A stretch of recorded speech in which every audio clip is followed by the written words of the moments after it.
Hello, guitar fanatics. You know my mission is to help folks learn to improvise and play guitar solos.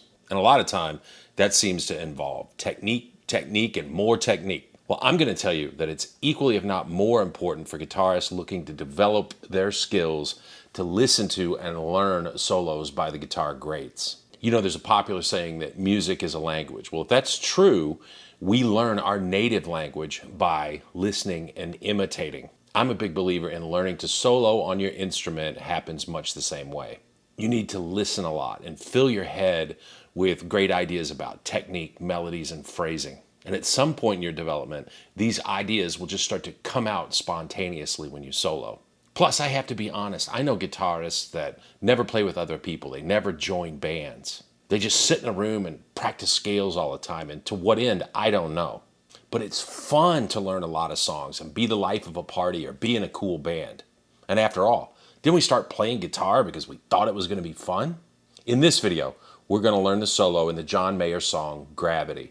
The solo isn't flashy, but it's got great feel and a ton of great phrasing techniques. I'm going to walk you through it note by note so you can play it too. Please do the like and subscribe thing if you haven't already, and let's go.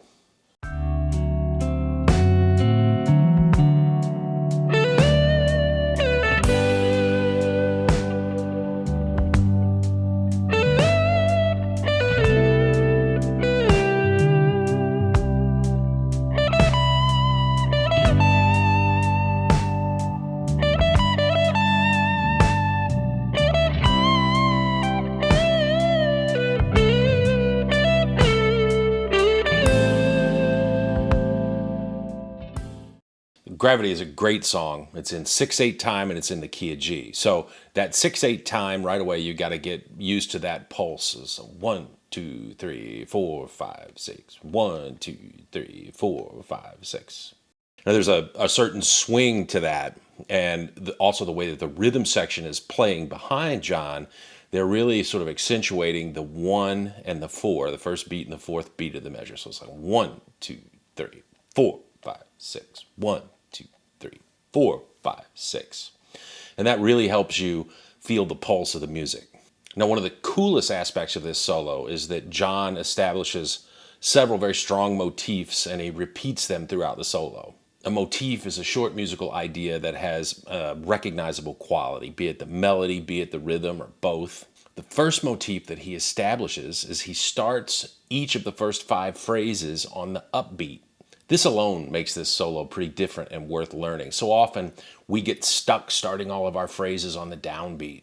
It's actually great practice to sit around and develop phrases that start on some strange subdivision or a different beat than the 1. Now, to start the Gravity solo, John plays the first note on the and of the 3rd beat of a measure. So we got 1, 2, 3, 4, 5, 6, 1 and 2 and 3 and. And that's where that first note starts. And we get going by playing an A at the 10th fret of the B string and then hammering onto the B at the 12th fret. Now, we're going to incorporate the first of many slides in this solo. Slides are a great phrasing technique. John uses them all over this solo. And there are a couple of things to think about when executing. So, first, accuracy. When you play a slide, you want your eyes to go to the fret you're going to be sliding to.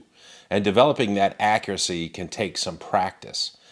Second, you have to make sure that you keep the pressure on the string when you slide. If you raise your finger or let off the pressure at all, the string's going to stop ringing, and of course that just kills the note. And then third, there are different speeds and pick attacks that you can use for different sliding effects.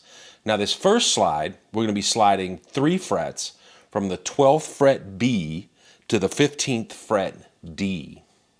Now, this is a fast slide, and it's done without picking the string again. So we picked the A note, we hammer onto the B, and then we slide to the D.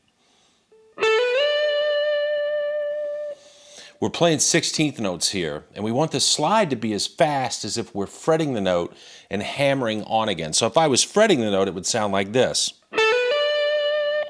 We want the slide to be that fast. But the slide has a different, more liquidy kind of sound. So practice getting it up to speed, accurately, of course. Now we're going to hold that D note and we give it a bit of vibrato.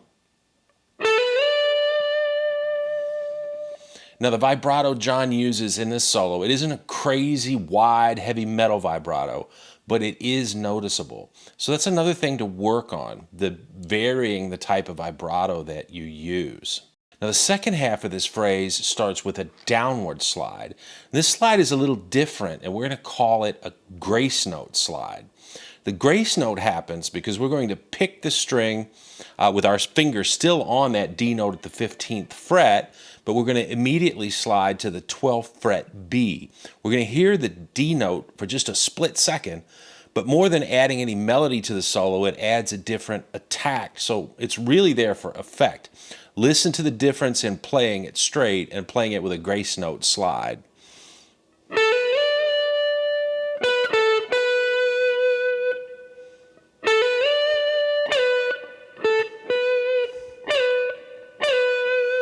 It's that grace note. It's a very cool effect. So from the B, we're going to pull off to the 10th fret A note, and then we're going to go back to that B again. So that B note comes on the 1 of the next measure, the downbeat. And it's going to take up the entire 6 beats of that next measure, plus the first 3 of the next measure. Remember to give it a nice, subtle vibrato.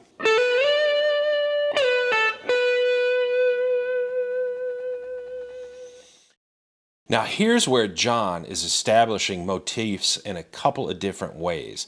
The next note we play is again going to be on the and of 3, just like the way the first phrase started. We're also going to play a note, a hammer-on, and a slide, just like the first phrase.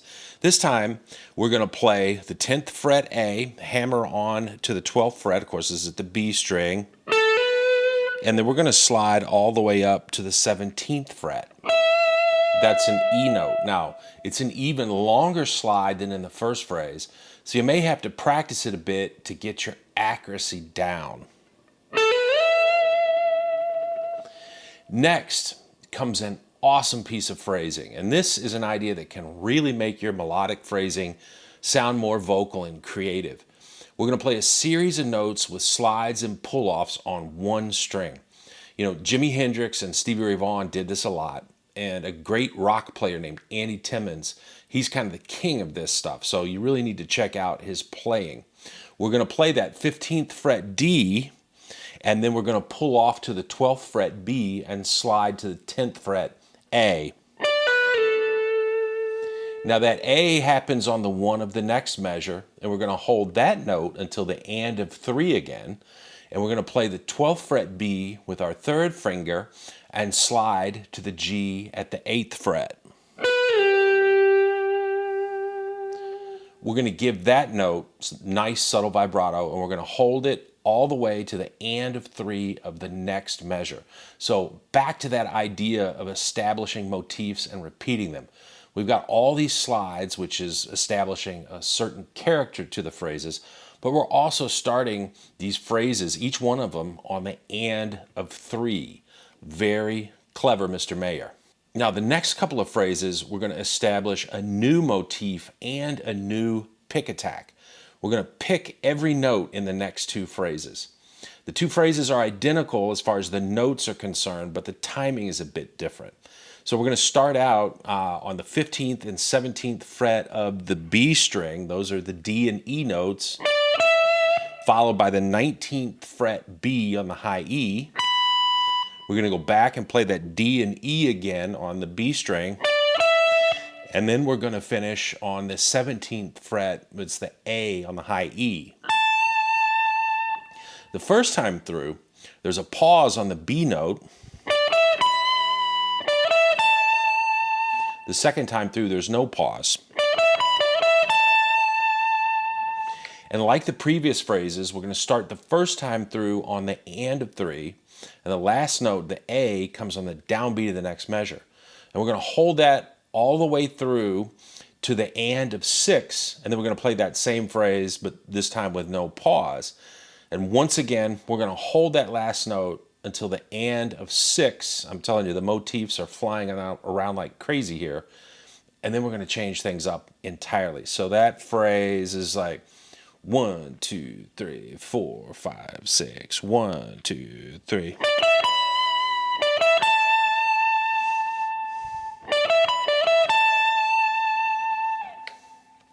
Now the next phrase starts as the previous did, with 15th and 17th frets, D and E notes on the B string.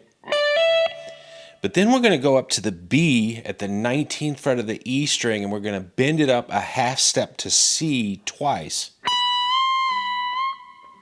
We're going to return that note to B. Then we're going to pull off to G at the 15th fret.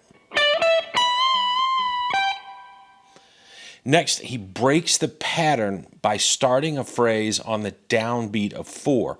And we're going to start this phrase with a pre-bend of a whole step from the 15th fret D on the B string up to E. So this is a subtle but super important bit of phrasing here. In the previous bend, we play the note that we're bending first and then the bent notes. Here, we're going to pre-bend that D note up to E, and we're releasing the bend back down to D.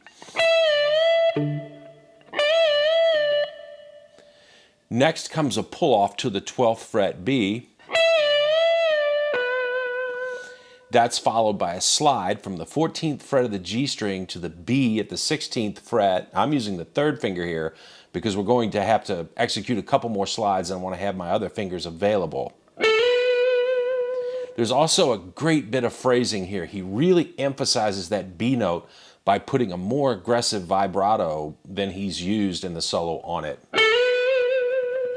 Now, it's the little things like this that really make a solo. And sometimes it's so subtle that we don't really recognize what's happening, but we feel it. And it's super important that you start to actively listen and start picking up on details like this. So after that B note, we're going to use our 2nd finger to slide from the 15th fret of the B string to the 17th. Those are D and E notes. Followed by another slide with the index finger now from the 16th fret of the G string to the 14th. Those are B and A notes. And here's another subtle but important phrasing tip. He really digs into that slide with his pick attack from the 16th fret to the 14th fret on that G string. And it's a grace note slide again, so you hear that B note sound out for a split second. And it really gives that note more oomph, more punch. We end up the solo with another slidey phrase. We're going to use our index finger to slide from the 12th to 14th frets of the G string. So that's a G note to an A note. And then we're going to take our 2nd finger and we're going to slide downward from the 15th fret to the 13th fret of the B string. So John ends the solo on a C note as the chord changes to A minor. C is the minor third of A minor. And the minor third is the note that really accentuates the sound of the minor chord, so it's pretty much a perfect ending. You know, this is not some crazy shred solo, but there's so much to get out of it. Sometimes it's easy to overlook how much is actually going on. Let's talk about the main points that we discussed. We've got the establishment and repetition of motifs. We've got starting phrases on different subdivisions of the beat. We've got different kinds of slides. We've got different kinds of vibrato. We've got different pick attacks from hammer-ons and pull-offs to picking every note. We've got playing a series of notes on one string to kind of force ourselves to use cool phrasing techniques. I hope you got a lot out of this video, and more than just learning a cool solo, I hope you got some ideas on how to take some of the concepts that were used in this solo and incorporate them into your own guitar solos. I'm going to be doing a whole series of easy but awesome guitar solos. And if you've got a favorite, if you've got one that you've always wanted to learn, leave me a comment down below. Let me know about it and I'll do my best to get to it. Don't forget to like and subscribe, and I'll be seeing you soon. Thanks for watching.